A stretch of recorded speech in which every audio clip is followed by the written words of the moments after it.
Hi guys! For today's vlog na is tuturuan ko naman kayo kung paano burahin yung mga violation natin na ayaw mabura. So yeah, papakita ko sa inyo ha. Ito tayo din sa support inbox natin.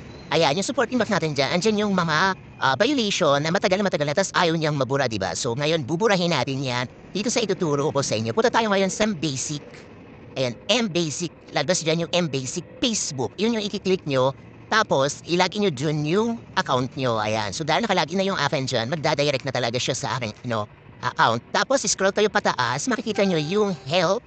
Andyan may help dyan sa ilalim. Click nyo lang and then hanapin nyo yung support inbox. Ayan. So, ito yung mga violation nyo, yung matagal na ayaw talaga niyang mabura doon sa ating Facebook. So, dito natin siya buburay. Makikita nyo dyan may delete message. So, ganyan lang yung gagawin nyo.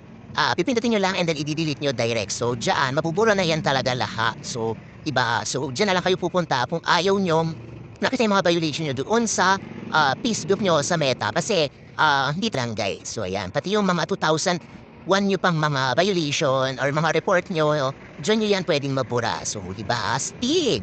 Ganyan lang. So, gusto ko ituro sa inyo kasi alam ko, maraming namong problema na mga ganyan na ayaw mabura. So, diba? Test back na tayo sa Facebook natin. Ayan, punta ulit tayo dun sa help, support inbox. Click nyo lang yan. Ayan guys. Yung report, ayan na. No report na guys. No alert na rin. So, diba? Try nyo na yan.